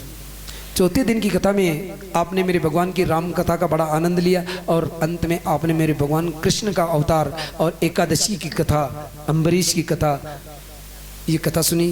गंगा माँ अवतरण की कथा, ये कथा सुनी। 5वें दिन की कथा में मेरे भगवान का जन्मोत्सव, बधाइयाँ, नामकरण संस्कार और भगवान की माखन लीला, सुखी मालन को सुखी करना, मेरे भगवान नलकुमार का उद्धार करना, ये 5वें दिन की कथा में आपने सुना। 6ठे दिन की कथा में मेरे भगवान की गेंद लीला, मेरे भगवान की गोवर्धन लीला, मेरे भगवान की महारास लीला और मामा कंस का उद्धार और रुक्मिणी जी के साथ मंगल, ये 6ठे दिन की कथा में आपने सुना। 7वें दिन की कथा में, आज की कथा में आपने मेरे भगवान के 16,108 विवाह, पुंडरक की कथा, माता रुक्मिणी द्वारा भगवान की स्तुति, अनिरुद्ध की कथा और सुदामा की कथा सुनते हुए आपने 24 गुरुओं की कथा का विस्तार से वर्णन, पहली बार, समय कम रहने से हम हर बार 24 गुरुओं का वर्णन कभी नहीं कर पाते। आज आप हमारे कन्हैयालाल जी सचिव साहब और गोपीलाल जी मार साहब की कृपा से ही, हाँ कृपा ही कहेंगे, आपके आग्रह से ही, आग्रह कृपा को देखो, भक्तों की कृपा भगवान पर होती है और भगवान की कृपा भक्तों पर होती है, ये तो संबंध है आपसी। आप नहीं कहते तो हम नहीं करते कथा, क्लियर कह रहे कि मैं, हम तो अभी कभी की कथा को संपूर्ण करते थे, परंतु आप कह रहे हैं कि हम नोट कर रहे हैं, तो इसलिए मैंने कहा तो जब तक खुल करके करेंगे कथा। यदि श्रोताओं की इच्छा ऐसी होती है कि हम कथा सुनने के लिए बहुत लालायित है, तो फिर जैसे महाराज जी यहाँ बैठ करके माला जप रहे हुए और कथा सुन रहे हैं, तो हमें मालूम पड़ रहा कि किस तरह से उत्तेजित होकर के कथा को सुन रहे हैं। कथा तो इस तरह से सुनी जाती है श्रोताओं की। कभी कभी मतलब आप सब सुन रहे हैं कथा, हम ऐसा नहीं करें, आप ऐसा बुरा मत मानना, कोई बहुत अच्छी कथा सुन रहे हैं, परंतु उसमें से कोई विशेष श्रोता ऐसे होते हैं जो मन लगा करके कथा को अलग ढंग से सुनते हैं। तो आज 24 गुरुओं की कथा आपने सुनी, मेरे भगवान दुर्वासा ऋषि की कथा आपने सुनी, प्रभास क्षेत्र की कथा आपने सुनी और फिर अंत में मार्कंडेय पुराण की रचना, भोलेनाथ द्वारा मार्कंडेय ऋषि को अजर अमरत्व का वरदान देना, ये कथा आपने सुनी। ये सूक्ष्म भागवत 7 दिन की कथा हुई है। अब हम आपको निवेदन करते हैं कि भाद्वा शुद्धि पूर्णिमा को सोने के सिंहासन पर वस्त्रों में लिपट करके कोई भागवत कथा किसी भागवत वक्ता को दान करे तो उनको सायुज्य मुक्ति प्रदान होती है। हमारे यजमान महोदय ने भागवत कथा तो दान कर दी, परंतु सोने का सिंहासन बाकी है अभी।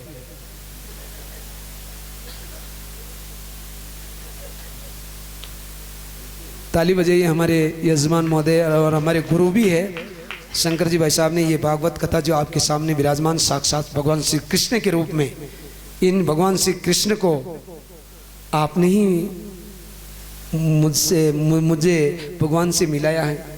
आप यदि ये भगवान कृष्ण मुझे भगवान से नहीं मिलाते तो मैं यहाँ नहीं मिलता। जब पहली भागवत हुई थी उससे पहले ही आपने भगवान ये साक्षात कृष्ण है और कृष्ण से आपने मुझे मिला दिया था, परंतु वो कमी वो रही कि सोने का सिंहासन नहीं आया। बना दो न बनाओ तो हमारे लिए तो यही सोना है कि आपने मेरे भगवान का नाम लेने का अवसर दे दिया। यही मेरे ये जो सिंहासन ये लकड़ी का नहीं, मैं तो इसे सोने के सिंहासन से भी ज़्यादा सिंहासन समझता हूँ। मैं एक मजाक के तौर पे, हंसी मजाक के तौर पे आपको निवेदन करता हूँ, आप क्षमा करें, ये मेरे सोने के सिंहासन से भी ज़्यादा बड़ा सिंहासन है। ऐसी भगवान की कृपा और आप जैसे भक्तों की कृपा सदा सदा बनी रहे। हाथ जोड़ लो, प्रणाम करना है। आज इस कथा संपूर्ण हो चुकी है।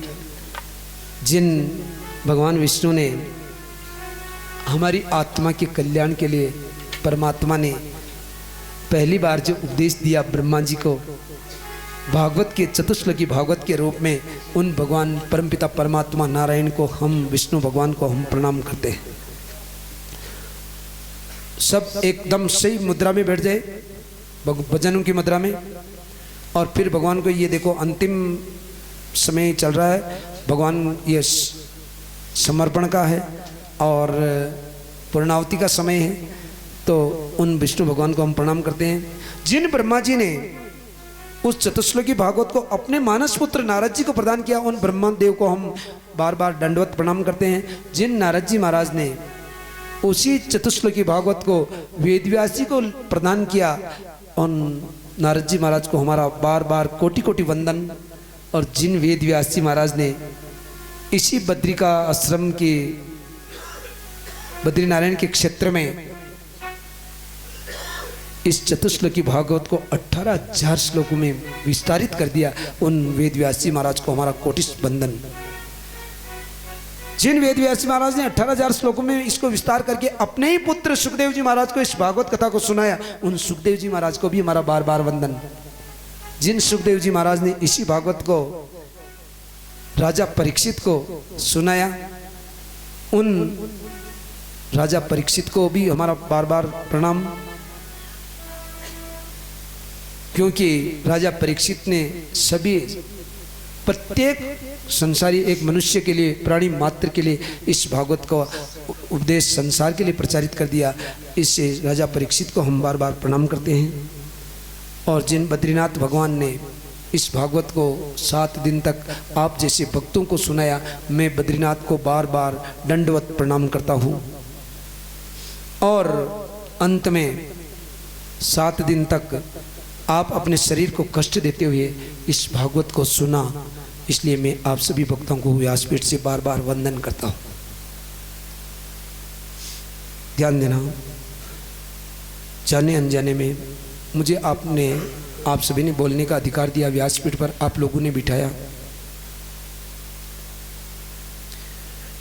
इसलिए आप बोल नहीं सकते थे। बात बात पर हम आपको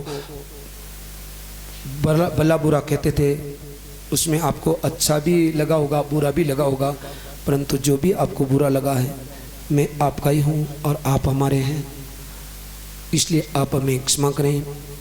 मान लिया को भी जो भी चीज़ आपको कड़वी लग गई हो, आप उसको कड़वी चीज़ को यहीं छोड़ें, अच्छी चीज़ को आप साथ में लेकर के जावें और मुझे अपना बालक समझते हुए आप क्षमा करें, क्योंकि मैं अनजान जानत नहीं गद्य और पद्य को सार, कवित जन जान मोही लीजो सकल सुधार। रे भाई मारा लीजो सकल सुधार। देखो मैं कोई जानकार नहीं हूँ, मैं इतना भागवत में इतना प्रखंड विद्वान नहीं हूँ, मैं तो एक अनजान बालक हूँ। और जैसी भी टूटी फूटी वाणी मुख से निकली है, मेरे भगवान बद्रीनाथ ने निकलाई है, इसको आप सब स्वीकार करना। संपूर्ण भई भागवत गुरु प्रसाद से आज, ओ पढ़त सुनत ओ जासु के सिद्ध होत सब काज। रे भाई मेरे सिद्ध होत सब काज। आप कहेंगे कि भाई आपने समय बहुत ज़्यादा लिया हमेशा, तो इसके लिए भी मैं आपको अब आज अंतिम दिन में निवेदन करूं कि समय ज़्यादा क्यों लगता है भागवत में। यद्यपि मूल भर रचन को निज मन की ओ विचार। देखो मेरी कुटिया पर मुझे समझाने के लिए अलग अलग कितने महानुभाव, मैं उनको बहुत बड़े सज्जन कहूँगा कि मैं इस शरीर की सुरक्षा के लिए उन्होंने मुझे कितनी बार अच्छे संदेश दिए हैं। घर पर आकर के भी देखो, कथा को आप पूरी नहीं कर सकते हो, कथा तो एक सागर है, आप समय का ध्यान रखो और समय पर कथा को पूरे करो। मैं उनके इस आदेश को शिरोधार्य करता हूँ, परंतु आप कहेंगे फिर भी मैं हर बार ये सोच करके बैठता हूँ कि अब की कथा में मैं बराबर फिक्स टाइम पे कथा को संपन्न कर दूंगा, फिर भी मैं आज दिन तक उस काम को सक्सेस नहीं कर सका। क्यों कि यद्यपि मूल भर रचन को अरे निज मन कियो विचार, ओ वर्णत वर्णत बढ़ गयो यो कृष्ण रस अपार, वो भाई मारा कृष्ण चंद्र रस अपार। यद्य स्मृत्या नामो यज्ञ तपो यज्ञम क्रियादिषु न्यूनम संपूर्णम तम संध्यो वंदे तमुच्चम। 3 बार बोलो ओम विष्णुवे नमः, ओम विष्णवे नमः, ओम विष्णुवे नमः, ओम विष्णवे नमः, ओम विष्णुवे नमः, ओम विष्णवे नमः, ओम हरे नमः, ओम हरये नमः, ओम हरे नमः, ओम हरये नमः, ओम हरे नमः, ओम हरये नमः, ओम सांब सदा शिवाय नमः, ओम सांब सदा शिवाय नमः। बोले सूजी महाराज की जय हो, बोलिए बद्रीनाथ धाम की जय हो, बोलो मेरे मनसा वाले श्याम की जय हो, बोलो मेरी कोटड़ी गढ़ महिला श्याम की जय हो, बोलो मेरे गोठा श्याम की जय हो, बोलो मेरे गढ़बोर श्याम की जय हो, बोलो मेरे लक्ष्मीनाथ भगवान की जय हो, बोलो मेरे सिंगोली श्याम की जय हो, बोलो मेरे सांवरिया सरकार की जय हो, बोलो मेरे द्वारिकाधीश भगवान की जय हो, बोलो भक्तराज हनुमान जी महाराज की जय हो, बोले शंकर भगवान की जय हो, बोले केदारनाथ भगवान की जय हो, बोले जगदम्बा मात की जय हो,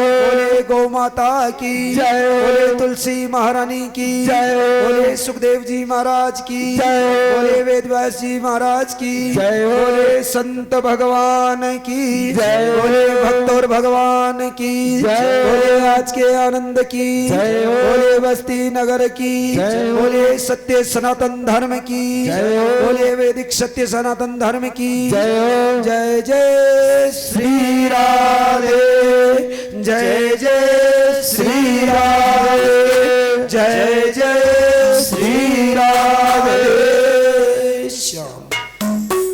आप सभी को बहुत बहुत धन्यवाद, बहुत बहुत अभिनंदन, बहुत बहुत आभार। आपके सहयोग से ये भागवत कथा आज मेरे भगवान बद्रीनाथ के धाम में संपूर्ण हुई। आज आप जैसे भक्त नहीं होते तो मैं यहाँ कुछ एक तुच्छ बालक यहाँ भागवत करने में सक्षम नहीं था।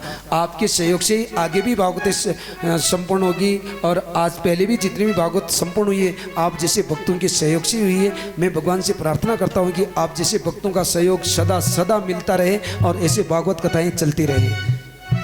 कोटड़ी श्याम की भागवत यहाँ से जो मेरे भगवान बद्रीनाथ की कृपा से हमें उपहार मिला है, उधर पैसे हाँ सामने रखो। जो भी इसमें आपने जो 11 हाँ एक मिनट 1100 रुपये बोले थे, जिन्होंने जो ज़्यादा दे सकने में सक्षम हो वो देना और नहीं भी दे सको तो कोई बात नहीं। मतलब लगभग सब कह रहे हैं कि भाई हम सब देंगे। तो मुहूर्त अभी अपन इस यात्रा में निकाल करके हम आप सबको यात्रा में बता देंगे भाई ये मुहूर्त है और उस पर आप सब हमेशा नहीं रह सकते। तो भी 5 आदमी की कमेटी आप लोगों को बनानी है। मेन उसमें कोई उसका वेतन नहीं लग रहा है और उसमें कोई प्रसिद्धि नहीं मिल रही और काम भी उनको ही अकेले को नहीं करना, काम हम सबको करना है, परंतु फिर भी कुछ जिम्मेदारी रहे। और ऐसा एक यज्ञ हुए कोटड़ी श्याम में कि कोई यात्रा करने गए थे और उनका ये यज्ञ हो रहा है। और ध्यान देना 1100 रुपये से केवल स्टाफ और वहाँ कथा का खर्चा ही होगा, भोजन अंतिम दिन ही किया जाएगा उसमें। और फिर भी मेरे भगवान की कोटड़ी श्याम की कृपा हुई तो 7 दिन तक भोजन चलेगा, परंतु उसमें हम फिर भगवान अलग रचना रचेंगे। तो फिर आप सब सुनने के लिए जो भी यहाँ बैठे बाहर से, उस कोटड़ी श्याम की कथा में ये सोचना कि 7 दिन यात्रा में ज़्यादा लगे हैं और कोटड़ी श्याम आप सब बाहर के लोग भी पधारे और हम सब एक साथ रह करके उस कथा को बहुत बड़ी विचित्र कथा के रूप में कोटड़ी श्याम दरबार में पूरी करेंगे। ऐसा मेरा भगवान से प्रार्थना करेंगे कि वहाँ मेरे हिसाब से किसी बात की कोई कमी नहीं आएगी और अच्छी कथा होगी। इसके लिए आप वरिष्ठ जन कुछ चर्चा करें, मैं उसके बारे में मैं कुछ भी नहीं कह सकता। हम तो कथा करेंगे, आप भगवान की कृपा हुई तो आपके आशीर्वाद से और भक्तों के आशीर्वाद से और भगवान कोटड़ी श्याम और बद्रीनाथ के आशीर्वाद से शरीर को बिठा देंगे और कोटड़ी श्याम कथा करेंगे। ये अवस्था आप लोगों को देखनी है, जितनी हो सके हमारा मंडल भी देखेगा, हम और सब साथ में रहेंगे व्यवस्था देखने में। तो मिलकर के कथा करें क्योंकि एक उपहार मिला है। और कोई सूचना जो देनी हो जो जल्दी। हरि हरि बोल। बोले चार भुजानाथ की जय हो। बोले भागवत भगवान की जय हो। जैसा कि अभी महाराज जी ने बताया कि जगन्नाथपुरी में हरि बोल श्रीमद् भागवत कथा रहने वाली है 18 से 24 फरवरी 2024। इसमें ऐसा है कि मतलब ये मुहूर्त पहले निकल चुका है, और परंतु यदि यजमान पहले ही बन गए तो पहले भी कर सकते हैं, इसमें कोई दिक्कत नहीं। तारीख फिक्स नहीं है, वो आपके ऊपर निर्भर है। उस पर तो होगी यजमान बनेंगे तो भी होगी, नहीं बनेंगे तो भी होगी। 18 फरवरी से 24 फरवरी, और उससे पहले यदि 100 यजमान जिस तरह से इस कथा में उस तरह से बन गए तो हम पहले ही कथा को, जैसे 1 महीने बाद ही 100 यजमान बन जाते तो 1 महीने बाद ही तारीख घोषणा कर देंगे और पहले ही कर देंगे। परंतु यदि उस तारीख पर यजमान नहीं भी बने तो भी कथा होगी। यह कथा भी जिस प्रकार अभी जगन्नाथपुरी द्वारिका सब बद्रीनाथ की कथा रही जिसमें यात्रा भी शामिल है, उसी प्रकार जगन्नाथपुरी जो कथा रहेगी उसमें भी यात्रा रहेगी, जिसमें जो तीर्थ स्थान अपन देखने वाले हैं वो नाम कोटड़ी से गाड़ी रवाना होगी। उसके बाद में मेहंदीपुर बालाजी, आगरा में दयाल बाग, गोकुल, मथुरा, वृंदावन, गोवर्धन पर्वत, बरसाना, सोरमजी, नैमिषारण्य, चित्रकूट, वहाँ पे सती अनुसुईया जी का मंदिर, प्रयागराज, काशी, अयोध्या, अयोध्या में सरयू स्नान, हनुमानगढ़ी, गोरखपुर, वैद्यनाथ ज्योतिर्लिंग, सोनाली बॉर्डर, पशुपतिनाथ गौशाला, जनकपुर, जनक महल, हलेश्वर महादेव, बेरा, गया जी, भद्रकाली, परशुराम, हंस आश्रम, गंगा सागर स्नान, कपिल मुनि का आश्रम, साक्षी गोपाल जी, जगदीशपुरी समुद्र स्नान, भुवनेश्वर जिसमें बिंदु सरोवर, धर्मपुर, अमरकंटक, बुंदेलखंड, झांसी का महल और शनिदेव का मंदिर, और अंत में पुष्कर होते हुए वापस कोटड़ी आकर के अपनी यात्रा को संपूर्ण करेंगे।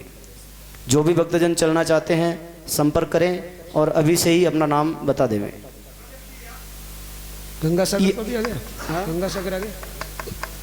जगन्नाथपुरी कितने दिन की है और कब रहेगी इसका विचार थोड़ा जब मुहूर्त निकलेगा उस समय किया जाएगा, वो भी बाद में बताया वो जाएगा। सब बाद में, क्योंकि अभी केवल तीर्थ जो यात्रा रहेगी वो तय किया है।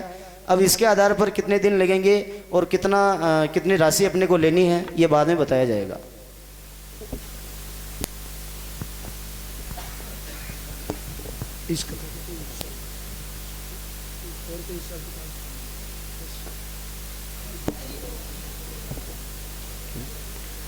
अभी हमें अभी नहीं तो कभी भी जब भी आपकी इच्छा हो तब द्वारिका और जगन्नाथपुरी के लिए जो अलग अलग यजमान बने, रामेश्वरम के लिए और इनके लिए, रामेश्वरम, द्वारिका और जगन्नाथपुरी के लिए जितने नाम आएंगे सदस्य बनते ही आपको सारा पेमेंट की और सारी यात्रा की कितने दिन की सब घोषणा कर दी जाएगी।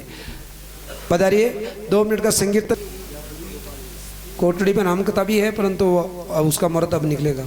1100 रुपये देवीलाल जी मनसा वालों की तरफ से अभी गौशाला में इस भागवत कथा के माध्यम से दे रहे हैं। 1100 रुपये कोटली जो भागवत कथा होगी उसमें, गोपाल जी भाई साहब उल्लास वालों की तरफ से भी 1100 रुपये उस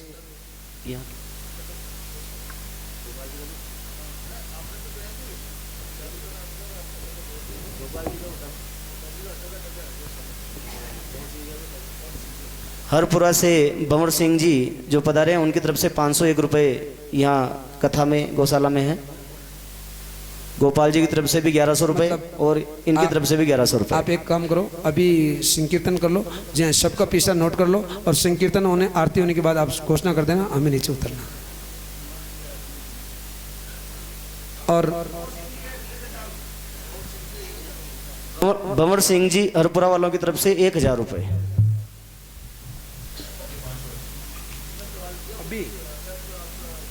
आरती करो तो भागवत जी का प्रस्थान का समय 5:30 बजे, 5:30 बज रहे हैं। नहीं 5:30 देखो ना लास्ट तक चेंज ऐप से कर दिया आज ठीक हो ना। 8 बजे भगवान सेंड कर दे। अभी इसको कर दो ना, आरती करो ना फुर्ती से। शॉर्ट में कीर्तन कर दो छोटा सा। नहीं कीर्तन करो नहीं करना पड़ेगा, दो प्लीज छोटा ही करो, 1 मिनट का ही करो, पर तो करना कीर्तन बिना कीर्तन के अंतिम कथा की पूर्णाहुति। जहाँ विराजे राधा रानी, जहाँ विराजे राधा रानी, ओ अलबेली सरकार कन्हैया ले चल परली पार। सवैया वाले चल परली पार। ओ गुण अवगुण सब तेरे अर्पण, गुण अवगुण सब तेरे अर्पण। ओ पाप पुण्य भी तेरे अर्पण, पाप पुण्य भी तेरे अर्पण। ओ ये जीवन भी तेरे अर्पण, ये जीवन भी तेरे अर्पण। मैं तेरे चरणों का चाकर, मैं तो तेरे चरणों का चाकर।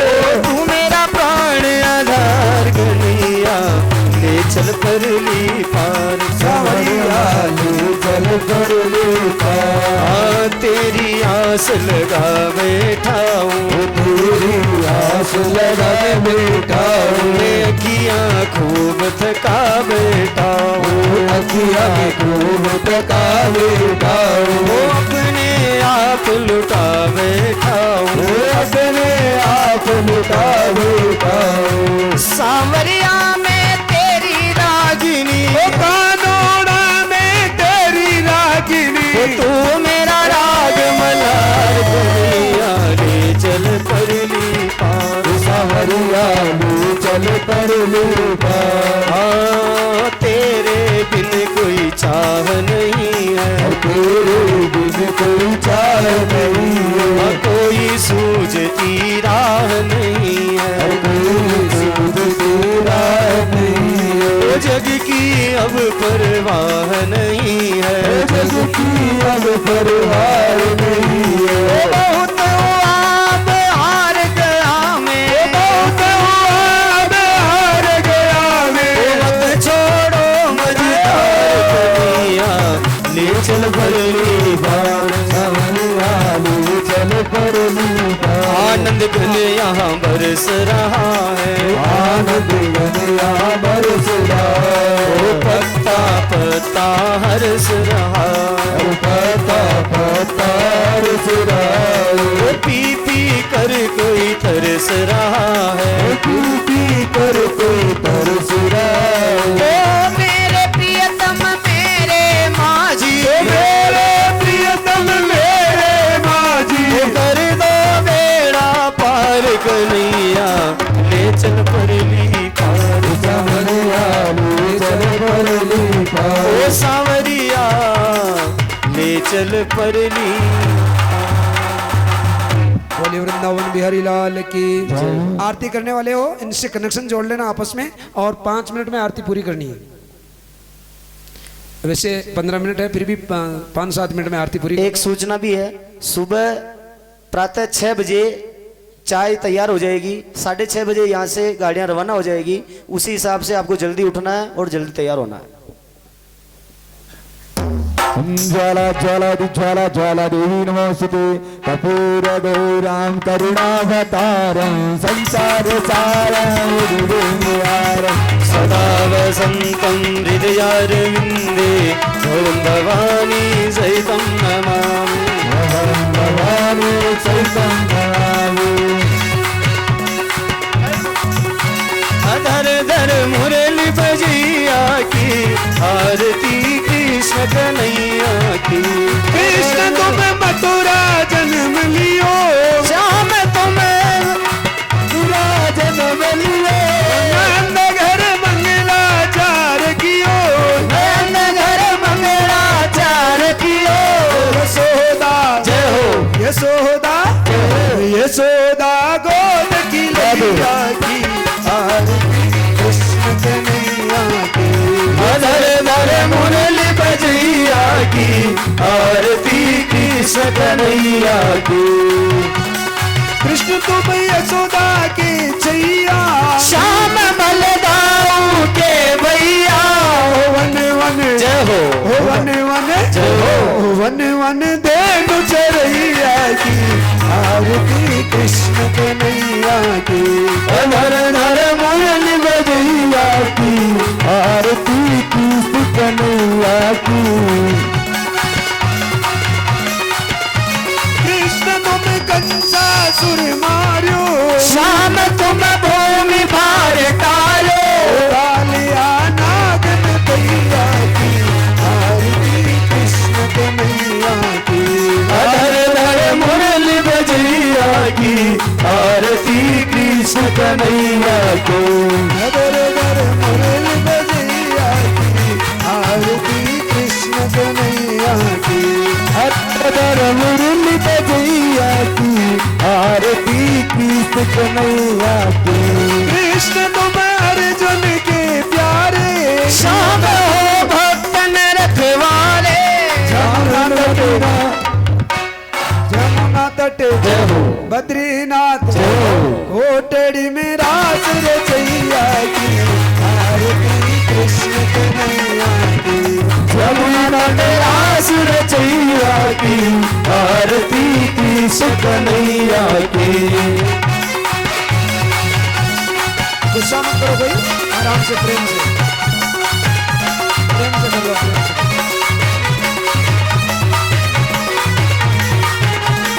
एक दो बार घुमा के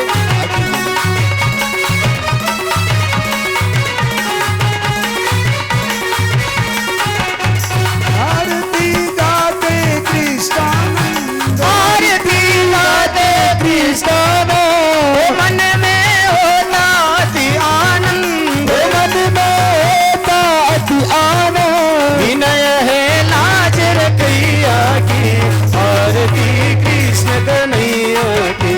विनय लाज रचैया की आरती कृष्ण कन्हैया की। धर धर मुरली बजैया की आरती कृष्ण कन्हैया की। हरि ओम हरि ओम हरि ओम हरि ओम हरि ओम हरि ओम हरि ओम हरि ओम। ओ हरि ओम हरि ओम हरि ओम हरि ओम हरि ओम हरि ओम हरि ओम हरि ओम। हरि ओम हरि ओम हरि ओम हरि ओम हरि ओम हरि ओम हरि ओम हरि ओम। हरि ओम हरि ओम हरि ओम हरि ओम। हरि ओम हरि ओम हरि ओम हरि ओम।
5 आदमी ऊपर आ जाओ, भागवत जी को तुलसी भेंट करके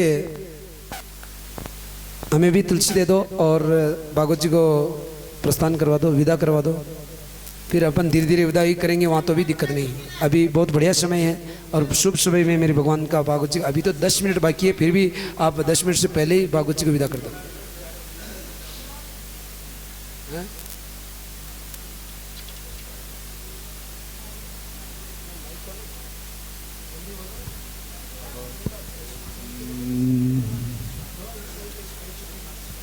ओम निग्नेमय चंददेवासानि जानवा प्रथमन्या सन्नाति अनगमिवा सर्वसत्या शांति दीवा।